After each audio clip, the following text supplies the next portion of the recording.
Welcome to a new video. এই ভিডিওটি খুবই গুরুত্বপূর্ণ। একটি মামলার গুরুত্বপূর্ণ মানে অর্ডার দেওয়া হয়েছে মামলার সাপেক্ষে। তো সেটা আমরা এই ভিডিওর মাধ্যমে আপনাদের সাথে শেয়ার করব। অর্থাৎ প্রাইমারি রিক্রুটমেন্ট প্রসেস সংক্রান্ত একটি নতুন অর্ডার দেওয়া হয়েছে, যেটা আপনারা এই ভিডিওর মাধ্যমে জানতে পারবেন।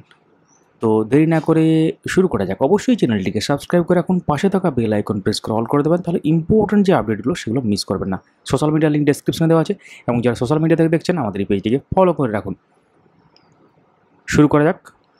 মামলায় মহামান্য সুপ্রিম কোর্টের রায়কে মান্যতা দেওয়া হয়েছে হাইকোর্টের পক্ষ থেকে। অর্থাৎ যে নিয়োগ মামলায় নতুন নির্দেশ দেওয়া হয়েছে কলকাতা হাইকোর্টের মাননীয় বিচারপতি অমৃতা সিনহা, তিনি দিয়েছেন নির্দেশ। এবং শুক্রবার দিন এই সংক্রান্ত মামলা শুনানি ছিল, যেখানে তিনি জানিয়েছেন বিকল্প ডিগ্রি নিয়ে নিয়োগ প্রক্রিয়া অংশ নিতে পারবেন 2022 সালের যারা নিয়োগ প্রক্রিয়া অংশগ্রহণ করেছেন তারা, অর্থাৎ 2022 রিক্রুটমেন্ট প্রসেসে অংশগ্রহণকারীরা। তো সেদিন বিচারপতি অমৃতা সিনহা যেটা নির্দেশ দিয়েছেন যে বিকল্প ডিগ্রিকে মান্যতা দিতে হবে। এর জন্য আরও নতুন প্যানেল প্রকাশ নিয়ে সিদ্ধান্ত নিতে হবে প্রাথমিক শিক্ষা পর্ষদকে। অর্থাৎ মামলাকারীর বিকল্প ডিগ্রির ভিত্তিতে নিয়োগ প্রক্রিয়া অংশ নিতে পারবেন। তো অনেকেই মামলাটা করেছিলেন, এবং মামলার সাপেক্ষে তাদের দুই ধরনের ডিগ্রি ছিল। অর্থাৎ মামলাতে যে করেছিলেন তারা মামলাকারীরা দু ধরনের ডিগ্রি ছিল। প্রথমে তারা এক ডিগ্রি দিয়ে মানে দেখিয়েছিল যখন অ্যাপ্লিকেশান বা নিয়োগে অংশগ্রহণ করার জন্য, কিন্তু তারা হচ্ছে এনআইওএস যে ডিএলএড, তাদের কিন্তু এনআইওএস ডিএলএড ছিল। কিন্তু ব্যাপারটা হচ্ছে কি, প্যানেল প্রকাশ নিয়ে পর্ষদকে এখানে সিদ্ধান্ত নিতে হবে।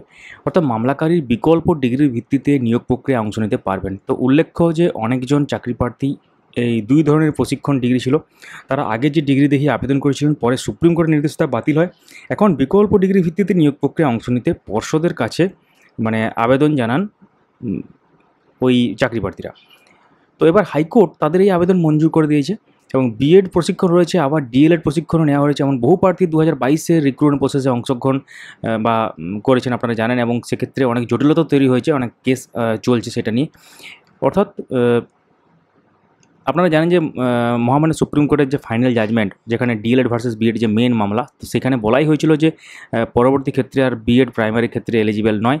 তো সেই জন্য তারা এখানে ইনএলিজিবল হয়ে যান, কিন্তু তাদের এনআইওএস ডিএলএড ডিগ্রি আছে, এবং সেই জন্য সেই এনআইওএস ডিএলএডকেই সুযোগ দিতে হবে বলে এখানে বলা হয়। তো আমরা সরাসরি অর্ডার কপিতে চলে যাব, যেটা মহামান্য হাইকোর্টের যে অর্ডার কপি, সেই অর্ডার কপিতে আমরা দেখব যে এক্স্যাক্ট কী লেখা আছে। তো অর্ডার কপিতে চলে যাওয়া যাক। চলে এসেছি অর্ডার কপিতে। দেখতে পাচ্ছেন WP 9410 of 2024 Anikul Islam and others versus the state of West Bengal others. তো এখানে যেটা ডেটটা হচ্ছে 13/9/2024, কোড নাম্বার 14, এবং পিটিশনের পক্ষে কারা কারা ছিলেন দেখতে পাচ্ছেন, স্টেটের পক্ষে কারা কারা ছিলেন, এবং WBর পক্ষে কারা কারা ছিলেন। এখানে আপনারা পজ করে পড়তে পারেন। তো আমরা একদম সরাসরি মেন জায়গাতে চলে যাই সময় নষ্ট না করে। তো receipt showing deposit of deficit court fees taken, court fees দেওয়া হয়েছে, রেকর্ডে নেওয়া হয়েছে, সেটা বলা হয়েছে। 2 নম্বরে দেখতে পাচ্ছেন ভাইটাল পয়েন্ট, এটা কেন তাদের ব্যাপারটা কি অরিজিনাল সেটা জানুন আগে। The petitioners participated in the recruitment process initiated by the West Bengal Board of Primary Education WBP in the year 2022, মানে 2022 রিক্রুটমেন্ট প্রসেসের অংশ এটা। এবং পিটিশনাররা তারা পার্টিসিপেট করেছিল 2022 রিক্রুটমেন্ট প্রসেসে। এবং the petitioner possessed the qualification of DElEd from NIOS in the session 2017-19 and BElEd in the session 2017-21। তার মানে তাদের যে তাদের কী কী ডিগ্রি ছিল, এনআইওএস ডিএলএড 17-19 ব্যাচের, এবং বিএলএড অর্থাৎ ব্যাচেলার অফ এলিমেন্টারি এডুকেশন, সেটা হচ্ছে 17-21 ব্যাচ। তো after the panel of recommended candidates were published by the board, the petitioners came to learn that their candidature was not taken up for selection as the training qualification relied upon them was not accepted by the board। মানে তারা যখন panel publish হয় তখন প্যানেলে merit লিস্টে তাদের জায়গা থাকে না, কারণ তারা বুঝতে পারে এবং রিয়েলাইজ করে যে না থাকার কারণটা কি, তাদের যে কোয়ালিফিকেশান, ট্রেনিং কোয়ালিফিকেশান, সেটা বোর্ড কিন্তু অ্যাকসেপ্ট করছে না, বা এখানে এলিজিবল হচ্ছে না বোর্ডের দ্বারা। তো তারপরে কী আছে, the petitioner rely upon the order passed by the coordinate bench of this court, যেটা ফেব্রুয়ারি 2 একটা অর্ডার হয়েছিল, Sumanta Kole and others versus the state of West Bengal others 2561। এবং সেই মানে ব্যাপারটা এখানে রিলাই করেন তারা পিটিশনাররা। এবং তারপর the court came to a prima facie findings that a petitioner ought not to be deprived of their right to switch over as DElEd candidates. তো এখানে তারা কিন্তু তাদের যে অধিকার সেটা থেকে বঞ্চিত করা যাবে না। এখন একটা ব্যাপার বলা হয়, the court directed the board to treat the petitioner as DElEd board certificate holders as having changed from their originally opted primary qualification. মানে এখানে কোর্ট বোর্ডকে নির্দেশ দিয়েছিল যে ডিএলএড হিসাবে তাদেরকে ট্রিট করা হোক, অর্থাৎ বোর্ড সার্টিফিকেট হোল্ডার ডিএলএড মানে ওয়েস্ট বেঙ্গলের যে ডিএলএড সেই অনুসারে তাদেরকে ট্রিট করা হোক। তো the court further directed the board to publish the marks and ranks of the petitioner separately. তার মানে আলাদাভাবে তাদের প্যানেল প্রকাশের নির্দেশ দেওয়া হয় এবং তাদের র্যাঙ্ক এবং নম্বর সহ। তারপর কি আছে, the order passed by the coordinate bench was carried in appeal in MAT 533। তো এটা এখানে দেখতে পাচ্ছেন, এটা যেটা আছে এখানে একটা কেসের রেফারেন্স দেওয়া হয়েছে। তো এখানে অনারেবল ডিভিশন বেঞ্চ ডিসমিস করা হয়েছিল অ্যাপিলটাকে, সেই লেখাটা বলা আছে। এবং তারপর আমরা দেখি যে স্পেশাল লিভ পিটিশন একটা SLP was preferred before the honourable supreme court, একটা এসএলপি দাখিল করা হয়েছিল এবং সেটা ডায়েরি নাম্বার দেখতে 24493। এবং সেখানে যেটা বলা হয়েছে কেসটা ছিল কি, West Bengal Board of Primary Education and others versus Sumanta Kole others. এখানে এসএলপি যেটা ছিল সুপ্রিম কোর্টে উঠেছিল, which was also stood dismissed by the order dated July 19। সেটাও ডিসমিস করা হয়েছিল জুলাই 19-এ। তো তারপর 6 নম্বর পয়েন্ট আমরা চলে যাই, petitioner six similar relief as granted, মানে পিটিশনার রিলিফ পেয়েছিল একটা কোঅর্ডিনেট বেঞ্চ এবং ম্যাটার অফ সুমন্ত কোলে যেটা সুপ্রা অর্ডার। এবং learner advocate representative the board opposes the prayer of the petitioner. Petitioner যেটা মানে চেয়েছিল আর কি এখানে, সেটার যে প্রেয়ার ছিল পিটিশনার সেটাকে বিরোধিতা করেন বোর্ডের যিনি আইনজীবী ছিলেন। তো it has been submitted that the writ petition of Sumanta কোলে was filed in the month of February 2024. Here the petitioner choose to wait till March 28, 2024 for affirming the writ petition. তো এখানে রিট পিটিশনটাকে এখানে গ্রহণ করার ক্ষেত্রে তাদেরকে ওয়েট করতে হবে এবং মার্চ 28 পর্যন্ত এটা কিন্তু বলা হয়। এবং the petitioner was fence sitters and they ought not to be granted the same benefit as has been done in the case of Sumanta Kole. তো এখানে বোর্ডের পক্ষের আইনজীবী বিরোধিতা করেন এবং তিনি এই ব্যাপারটা কিন্তু রাখেন যে তাদেরকে কিন্তু সুযোগ দেওয়া যাবে না যেটা সুমন্ত কোলের কেসে হয়েছিল। তো it has been submitted that the recruitment process ought not to be left upon for a indefinite period of time. তো এটা সাবমিট করা হয়েছিল বোর্ডের পক্ষ থেকে যে একটা রিক্রুটমেন্ট প্রসেস সেটা অনির্দিষ্ট কালের জন্য খোলা থাকবে না। এখানে বলা আছে পরিষ্কার ought not to be permitted to linger beyond a particular point of time. তো the process of recruitment gets held up because of the pending litigation. তো পেন্ডিং লিটিগেশন কিছু ছিল এবং সেক্ষেত্রে সেটাকে একটু মানে হোল্ড করা হয়েছিল, যাই হোক আর কি। তো presently there is no vacancy where the appointment and petitioner may be made.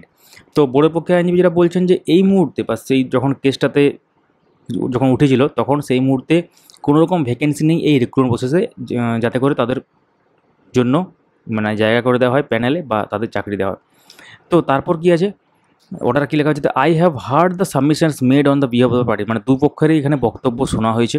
Primary facie from the documents placed before the court is appears that the petitioner stand on the same footing on the Sumanta Kole. তো এখানে high court যেটা মনে করছেন যে সুমন্ত কোলের কেসে যেটা হয়েছিল তাদেরকে এলাও করা হয়েছিল এবং সেটাও পিটিশনার এই ক্ষেত্রেও পিটিশনার সুমন্ত কোলের মতো অবস্থাতেই আছে। It is however true that the present writ petition has been filed nearly 2 months after the writ petition was filed in Sumanta Kole. তো সুমন্ত কোলে যে রিট পিটিশন ফাইল হয়েছিল তার থেকে প্রেজেন্ট রিট পিটিশনটা 2 মাস পরে ফাইল করা হয়েছিল। So the argument of benefit granted in favor of fence sitters was also made in the case of Sumanto Kole Supra. The court considered the matter in details and passed order which was tested up at the level of the Supreme Court. যেটা সুমন্ত কোলের ক্ষেত্রে supreme কোর্টে যেটা রায় দেওয়া হয়েছিল সেটাকে কিন্তু এখানে কার্য করা হচ্ছে। The order passed by the coordinate bench has been affirm till the highest level. তো এখানে অর্ডার যেটা কোঅর্ডিনেট বেঞ্চের যেটা অর্ডার সেটা কিন্তু এখানে অ্যালাউ করা হচ্ছে, এটাই বলা হচ্ছে। তারপরে this court fails to appreciate as to why a different standard will be adopted while dealing the case of the petitioners when both the petitioners in the present writ petition appear to be the same footing as the petitioner in the matters of Sumanta Kole. তো সুমন্ত কোলে এখানে বারবার ওই কথাটাই বলা হচ্ছে, সুমন্ত কোলে যে ম্যাটার ছিল এখানেও পিটিশনাররা সেম অবস্থাতে আছে বা সেম ফুটিং আছে। Accordingly this court minded the grant the interim relief to the petitioners in the line of relief granted in the matter of Sumanta কোলে। সুমন্ত কোলে যেহেতু ইন্টারিম রিলিফ দেওয়া হয়েছিল, তাদেরকে সুযোগ দেওয়া হয়েছিল, এক্ষেত্রে পিটিশনারদেরকে বিকল্প ডিগ্রি একটা সুযোগ দেওয়া হোক এবং তাদেরকে রিক্রুটমেন্ট প্রসেসে অংশগ্রহণ করার জন্য একটা ব্যবস্থা করা হোক, সেটা কিন্তু বলা হয়েছে। আগেও আমরা একটু দেখেছি সেখানে অর্ডার যেটা লেখা ছিল এবং এখানেও কিন্তু বলা হচ্ছে court is minded to grant the interim relief, এটা কিন্তু একটা রিলিফ দেওয়া হচ্ছে। তারপর 12 number, the board is accordingly directed to treat the B.Ed bachelor of elementary education candidates rely upon the petitioners as the training qualification. তো তাদেরকে এটা কিন্তু ট্রেনিং কোয়ালিফিকেশন গ্রাহ্য করতে বলা হচ্ছে। The marks and ranks of the petitioner shall be published separately by the board at the earliest. তার মানে তাদের যে প্যানেল সেটা আলাদাভাবে প্রকাশ করতে হবে। The degrees and the certificates rely upon the petitioner shall be verified by the board. তো বোর্ড দ্বারা ভেরিফাই করতে হবে the respondents are directed to file affidavit in opposition within a period of 4 weeks of the date. Respond যারা আছে তার affidavit file করতে পারে 4 সপ্তাহের মধ্যে, মানে করতে বলা হচ্ছে এক পর আর কি। তো reply thereto if any be filed within 2 weeks after the reopening the court after ensuing Puja vacation. তো পূজা ভ্যাকেশনের পরে যখন রিওপেন হবে কোর্ট তখন তার 2 সপ্তাহের মধ্যে যদি কোনো রিপ্লাই থাকে সেটাও কিন্তু এখানে সাবমিট করার কথা বলা হয়েছে। তো কী আছে, লিবার্টি টু মেনশন মাননীয় বিচারপতি অমৃতা সিনহার এজলাস এটি ছিল। তো গুরুত্বপূর্ণ কেসটি বাংলায় আপনারা জানতে পারলেন।